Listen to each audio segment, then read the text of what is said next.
Bendiciones mis hermanos y mis hermanas, soy vuestro hermano Emilio y Biblias al Descubierto. Me complace de nuevo el poder compartir con todos ustedes una nueva nota teológica basándome en la Biblia de estudio de la Reforma. Y dice así en esta nota que habla sobre los pactos.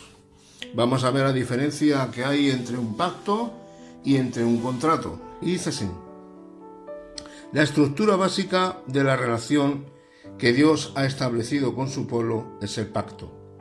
Por lo general, un pacto es considerado como un contrato, aunque sin duda hay algunas semejanzas entre los pactos y los contratos, también hay diferencias importantes. Vamos a ver primero, ambos son acuerdos obligatorios. Los contratos se elaboran a partir de posiciones en donde se busca la igualdad en la negociación, y ambas partes tienen la libertad de no firmar el contrato. Un pacto es también un acuerdo. Sin embargo, los pactos en la Biblia no suelen ser entre iguales. Más bien, siguen un patrón o un modelo común a los tratados soberano-vasallo del antiguo Medio Oriente. Estos tratados, como se observa entre los reyes hititas, se hacía entre un rey vencedor y los conquistados. No había negociación entre las partes. El primer elemento de estos pactos es el preámbulo, el cual enumera las respectivas partes. En Éxodo capítulo 20, verso 2, empieza con: yo soy el Señor tu Dios. Dios es el soberano. El pueblo de Israel son los vasallos. El segundo elemento es el prólogo histórico. Esta sección enumera lo que el soberano o el Señor ha hecho para ser digno de lealtad, como el haber librado a los hebreos de la esclavitud en Egipto.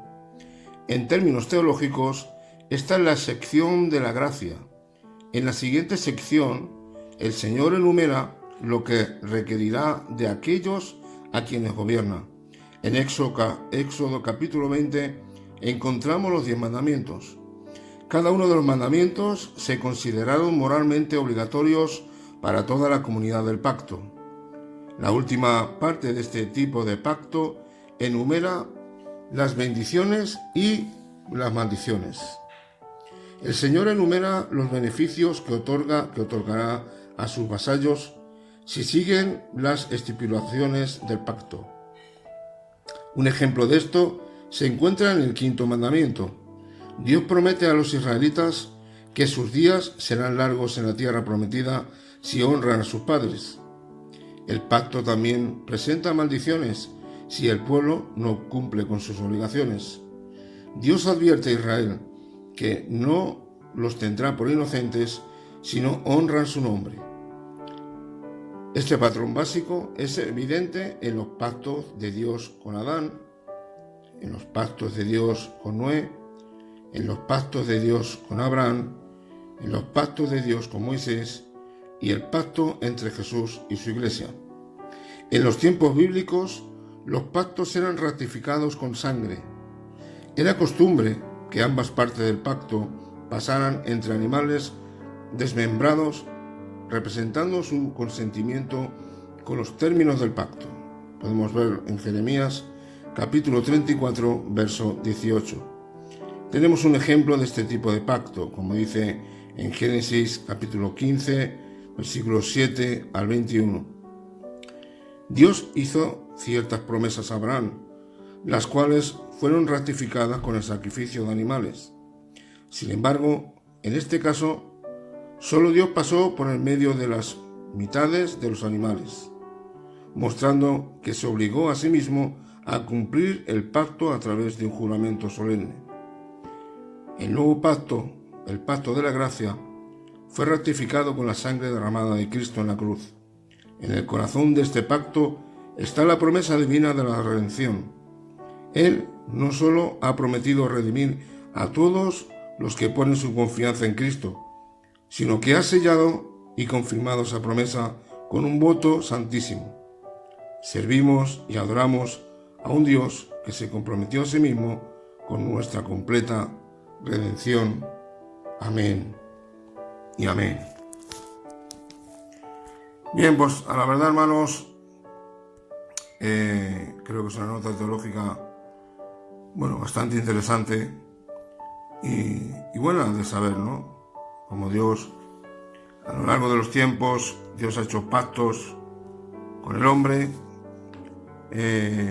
No es que el hombre, de alguna manera, tiene que hacer pactos con Dios, sino siempre vemos a Dios haciendo pactos con el hombre, ¿verdad? Por eso a mí me hace gracia, y perdóname mi osadía, estos movimientos últimos que suelen surgir, ¿no? Donde el hombre hace pactos con Dios y parece ser que están tratando con el Todopoderoso, ¿no? Y de esa manera cumplir con ese acuerdo, ¿no?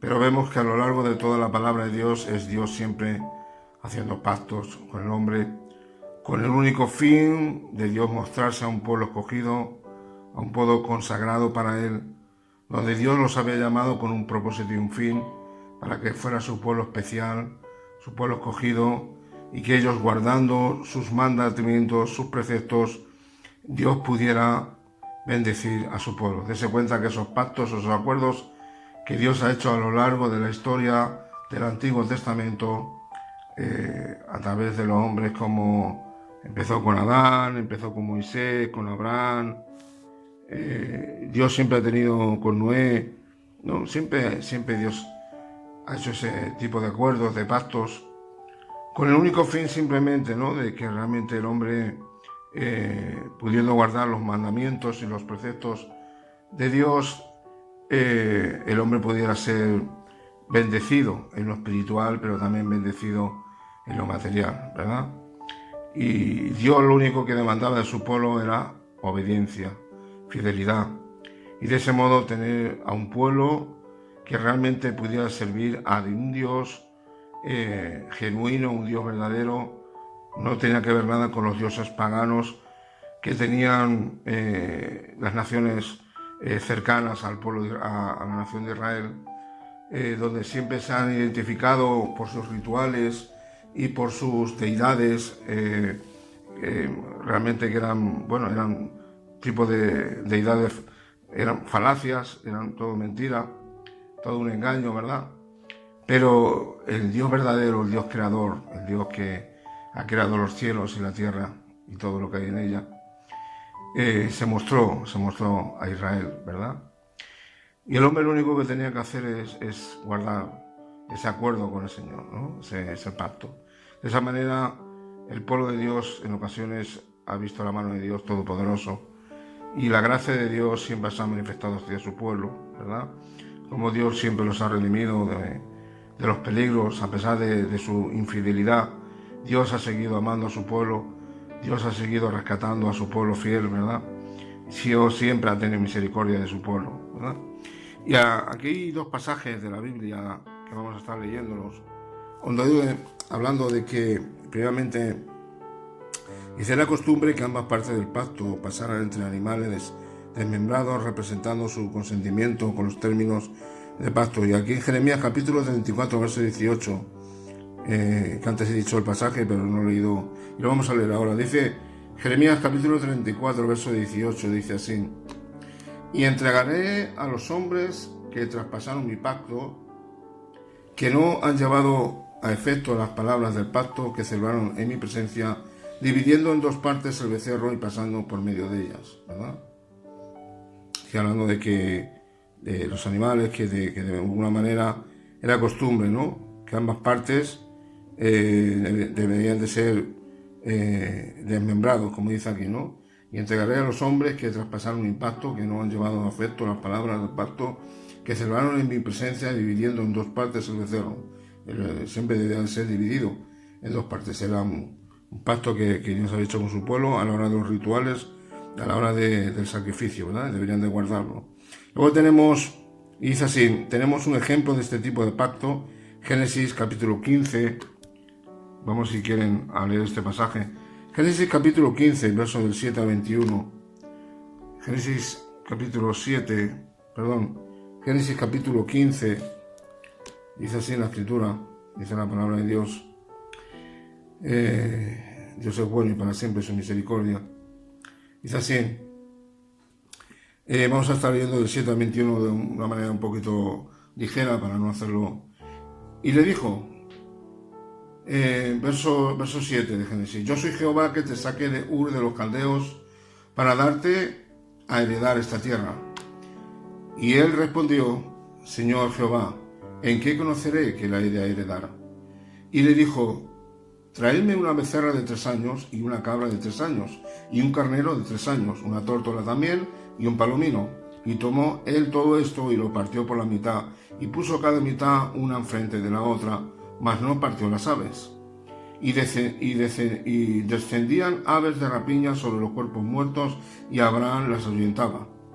Mas a la caída del sol sobrecogió el sueño a Abraham, y aquí que el temor de una grande oscuridad cayó sobre él. Entonces Jehová dijo a Abraham: ten por cierto que tu descendencia morará en tierra ajena y será esclava allí, y será oprimida 400 años. Ya le estaba hablando bastante de la profecía que se cumplió después, ¿verdad? Cuando cayeron el pueblo hebreo cayó en manos de los egipcios. Verso 14 dice: mas también a la nación a la cual servirán juzgaré yo, que eso tiene que ver con los egipcios, y después de esto saldrán con gran riqueza. Y tú vendrás a tus padres en paz y serás sepultado en buena vejez. Y en la 4ª generación volverán acá. Tenedse cuenta que una generación bíblica consta aproximadamente entre 30 y 40 años aproximadamente. Y en la 4ª generación volverán acá porque aún no ha llegado a su colmo la maldad del amorreo hasta aquí.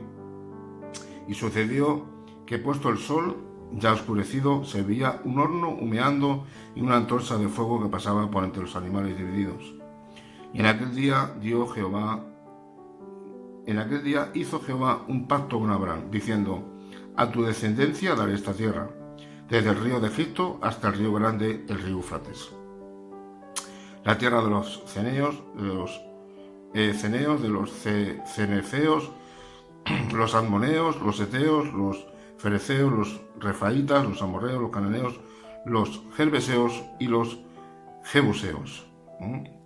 Aquí está hablando de la tierra de Canaán, ¿verdad?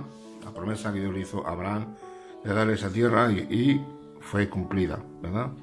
Después de que salieron del pueblo de Egipto y después de establecerse, después de estar durante 40 años por su rebeldía vagando por el desierto, al final Dios les permitió a través de Josué conquistar la tierra y poseer aquella tierra, ¿verdad?, de Canaán, aunque es verdad que no todas las tierras de Canaán fueron conquistadas y expulsados todos, pero Dios les dio la oportunidad de poder establecerse allí.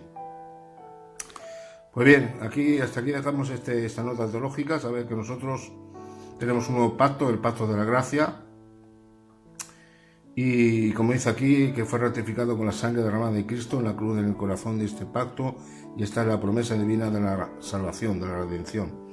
Dice él: no solo ha prometido redimir, salvar a todos los que ponen su confianza en Cristo, sino que ha sellado y confirmado esa promesa con un voto santísimo, el cual servimos y adoramos a un Dios que se comprometió a sí mismo con nuestra completa salvación o redención. Amén.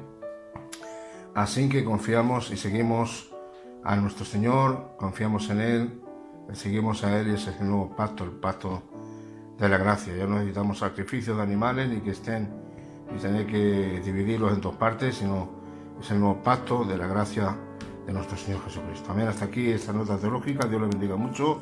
Un saludo y un abrazo muy fuerte de parte de vuestro hermano Emilio. Que Dios les bendiga y por favor cuidémonos, respetemos los protocolos y que Dios guarde nuestras casas, nuestros hogares y sigamos confiando en Él. Amén. Muchas bendiciones y shalom.